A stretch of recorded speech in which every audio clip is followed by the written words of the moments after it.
आज़ादी का आंदोलन मैं प्रमाण के साथ दे रहा हूँ कि भोपाल जो है 14 अगस्त 1947 को आज़ाद हो चुका था। विलीनीकरण आंदोलन जो है वो भोपाल को मध्य भारत में शामिल करने के लिए आंदोलन चलाया गया था। वो विलीनीकरण आंदोलन मध्य भारत में शामिल करने का आंदोलन था, वो भोपाल को भारतीय संघ में शामिल करने का आंदोलन नहीं था।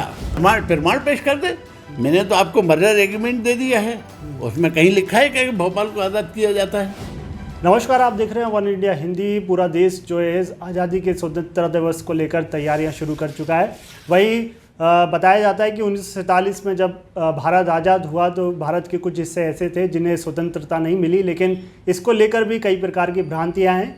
हमारे साथ बातचीत करने के लिए भोपाल के इतिहासकार शाहनवाज खान जी हैं। उनसे जानेंगे कि किस तरह से भोपाल को जो है आज़ादी मिली और जो जिस प्रकार की भ्रांतियां लोग कहते हैं कि 1947 और 15 अगस्त को भोपाल आज़ाद नहीं हुआ था, उसको लेकर क्या कहानी है सर? वन इंडिया में आपका स्वागत है सर। जिस प्रकार की जो भ्रांतियां फैली हुई हैं कि 1947 और 15 अगस्त को जो है भोपाल आज़ाद नहीं होता, बाकी भारत के कई जो क्षेत्र वो आज़ाद हुए थे, ये सब गलत बातें हैं। जो ये कहते हैं वो ऐसा प्रमाण पेश कर दें। वो मेरा ये कहना है कि भोपाल जो है 14 अगस्त 1947 को भारत का एक अंश हो चुका था, भारत में सम्मिलित हो चुका था। और नवाब भोपाल ने 14 अगस्त 1947 को रात को 8:15 बजे विलय के दस्तावेज के ऊपर हस्ताक्षर कर दिए थे और उसके ऊपर लॉर्ड माउंटबेटन ने भी जो है सिग्नेचर किया। दस्तावेज आप दिखा सकते हैं हमारे दर्शकों को सर? और ये दस्तावेज हमने जो है नेशनल आर्काइव, ये सरकारी दस्तावेज है, हमारा नहीं है, हमने नेशनल आर्काइव से प्राप्त करके इसको अपनी किताब में छापा है। ये वो दस्तावेज है जिसमें हमीदुल्लाह खां के और लॉर्ड माउंटबेटन के भी हस्ताक्षर हैं। तो सर भोपाल का शहीद स्मारक गेट है, उस पर जो है 1 जून 1949 को भोपाल का विलीनीकरण दिवस लिखा हुआ है और कहा जाता है कि इसी दिन भोपाल को आज़ादी मिली। मुझे हंसी आती है इस बात के ऊपर। 1 जून 1949 को भोपाल की सरकार की सत्ता का हस्तांतरण हुआ था। 30 अप्रैल 1949 को जो है वो भारत सरकार और नवाब भोपाल के बीच भोपाल को विलय करने की शर्तों के ऊपर जो है वो सहमति बनी थी। और उसमें ये सहमति बनी थी कि 1 जून को 1949 को नवाब भोपाल प्रशासन गवर्नमेंट ऑफ इंडिया को सौंप देंगे, और वो हुआ था। लेकिन मर्जर एग्रीमेंट में साफ लिखा हुआ है, जो मर्जर एग्रीमेंट नवाब भोपाल और गवर्नमेंट ऑफ इंडिया के बीच में हुआ था, उसमें साफ लिखा हुआ है कि भोपाल का सत्ता हस्तांतरण किया जाता है। अब इससे बढ़ के कोई और सबूत हो तो बता दें। सत्ता हस्तांतरण और मैंने जो ये नहीं तो जो विलीनीकरण को लेकर जो नेता उस समय के तत्कालीन जैसे शंकर दयाल शर्मा है और भी कई नेता हैं, वो प्रदर्शन कर रहे थे और कहा जाता है कि भोपाल के लोग भी इसको लेकर उनके बगावती तेवर हो गए थे, जिसकी वजह से फिर नवाब हमीदुल्लाह को जो है भारत में सम्मिलित होना पड़ा। इस तरह की बातें कही। सब गलत है। विलीनीकरण आंदोलन जो है वो भोपाल को मध्य भारत में शामिल करने के लिए आंदोलन चलाया गया था। असल में प्रॉब्लम ये थी कि जब भारत का कोई संविधान नहीं था तो हिंदुस्तान की पूरी रियासतों को ये कहा गया था कि संविधान बनने तक, हमारी प्रशासनिक व्यवस्थाएं बनने तक आप अपने राज्य के प्रमुख बने रहें। और वो यहाँ के कुछ लोगों को बुरा लगा। गवर्नमेंट ऑफ इंडिया ने कहा कि सरकार जो है आप सबको लेकर सरकार बनाइए, पॉपुलर गवर्नमेंट। नवाब अगर होता तो नवाब क्यों बनाता सरकार अपने लोगों के साथ? उसमें कांग्रेस, हिंदू सभा, जो है नवाब की पार्टी और प्रजामंडल, इन सबको शामिल किया गया। और नवाब ने कहा कि आप प्रजामंडल से कहा कि आप 8 नाम दे दीजिएगा, हम उसमें 4 लोगों को शामिल करेंगे, 4 को शामिल नहीं कर पाएंगे हम। कहा ठीक है।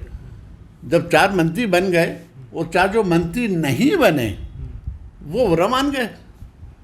बुरा मान गए कि हम तो भैया मंत्री बनने के बड़े दावेदार थे, हमसे काबिल कोई और था ही नहीं, हमको बनना चाहिए था।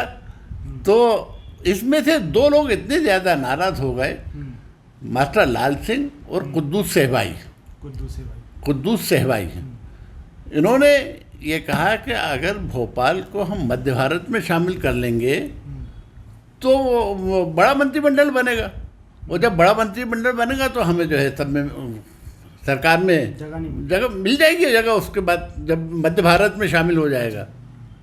तो ये एक दो लोगों की जो है महत्वाकांक्षा की वजह से जो है वो ये सब कुछ हुआ था विलीनीकरण। आप कहना चाह रहे हैं 2 लोगों की महत्वाकांक्षा की वजह से विलीनीकरण जो आंदोलन है वो चलाया। हाँ, वो विलीनीकरण आंदोलन मध्य भारत में शामिल करने का आंदोलन था, वो भोपाल को भारतीय संघ में शामिल करने का आंदोलन नहीं था। अच्छा अच्छा। हाँ, ये भाई रतन कुमार ने अपनी किताब में लिखा है। वो विलीनीकरण की जो 25 दिन चला, 6 जनवरी 1949 से लेकर 30 जनवरी 1949 तक जो भोपाल विलीनीकरण आंदोलन 25 दिन चला, उसमें भाई रतन कुमार ने जो मांगे पेश करी उसमें कहीं भी नहीं है कि भोपाल को जो है वो आज़ाद किया जाए।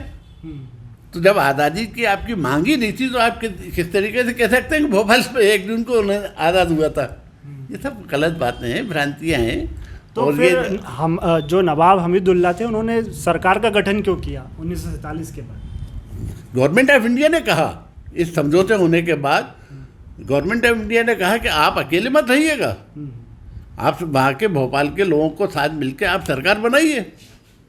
और प्रजामंडल का भी वहाँ पे जो है जोर था, और दूसरों का भी जोर था कि भाई गवर्नमेंट का भी जोर था कि आप जो है सरकार बनाइए। तो उन्होंने सरकार बनाई थी। वो क्यों बनाते सरकार? अगर वो जो है भारत सरकार का ही आदेश था, भारत सरकार के आदेश पे बने था। लेकिन लोग जो 2 नाम आपने बताया उनकी महत्वाकांक्षा के कारण जो है विलीनीकरण का है ना, इस वजह से आंदोलन चलाया गया। बिल्कुल। तो अब जो मतलब देखते हैं हम 1 जून 1949 को भोपाल का विलीनीकरण दिवस मनाया जाता है, उस पर आपका क्या कहना है? भोपाल का विलीनीकरण आंदोलन वो कहे ना कि आज़ादी का आंदोलन था। वो तो यही कहते हैं, तत्कालीन महापौर आलोक शर्मा तो यही कहते हैं भोपाल का जो है आजाद। प्रमाण पेश कर दे। मैंने तो आपको मर्डर एग्रीमेंट दे दिया है, उसमें कहीं लिखा है कि भोपाल को आज़ाद किया जाता है? नहीं लिखा। इस जो एग्रीमेंट हुआ थे, इस एग्रीमेंट में भी कहीं नहीं लिखा कि भोपाल जो है वो आज़ाद नहीं होगा। ये तो मैं तो दस्तखतों के साथ आपको। तो 1947 को जब भारत आज़ाद हुआ तब भोपाल के लोग भी स्वतंत्रता का जश्न मना रहे थे। बिल्कुल स्वतंत्र थे भोपाल के लोग। चतुर्नारायण मालवीय ने प्रभात फेरी निकाली थी। अच्छा। हाँ, तो उस दौरान कोई मतलब आपको पता है ऐसा नाम जो जिस प्रकार से कोई बड़ा नेता जश्न मना रहा हो, जिसकी तस्वीर वगैरह देखिए वो आज़ादी का आंदोलन नहीं था, तो उस बारे में कुछ नहीं कहूँगा। अच्छा। आज़ादी का आंदोलन मैं प्रमाण के साथ दे रहा हूँ कि भोपाल जो है 14 अगस्त 1947 को आज़ाद हो चुका था। और भोपाल में भी उसका जश्न मनाया। भोपाल में भी जश्न मनाया। जश्न मनाने नहीं मनाने का क्या मतलब है यार? जब डॉक्यूमेंट ये कह रहा है कि भोपाल जो है भारत संघ में शामिल हो गए, तो फिर क्या मतलब हुआ? नहीं, बाकी लोग जो इतिहास को नहीं जानते उनका तो यही मानना है कि भोपाल। अब वो इतिहास को नहीं जाने तो वो उनकी कमजोरी है। वो जाने, इतिहास पढ़े ना। अरे मैंने तो आपको अपनी किताब में गवर्नमेंट ऑफ इंडिया का आज का प्राप्त किया हुआ, ऐसा भी नहीं है कि हमने 1947 में लिया हो। ये नेशनल आर्काइव दिल्ली से हमने दस्तावेज हासिल किया है और वो अपनी किताब में छापा है। तो ये थे हमारे साथ वरिष्ठ इतिहासकार शहनवाज खान, जिनका साफ तौर पर कहना है कि भोपाल का जो है भोपाल जो है स्वतंत्रता 1947 में ही हो गया था, लेकिन कई भ्रांतियां फैलाई गई जिसको ये बताया गया कि 1 जून 1949 को जो है भोपाल आज़ाद हुआ, जबकि ये सिर्फ खाली ट्रांसफॉर्म था, ट्रांसफ़र ऑफ पावर था, जिसके तहत जो है भारत सरकार ने जो है भोपाल को शामिल करते हुए उसे तमाम जो है कानूनी अधिकार प्रदान किए थे।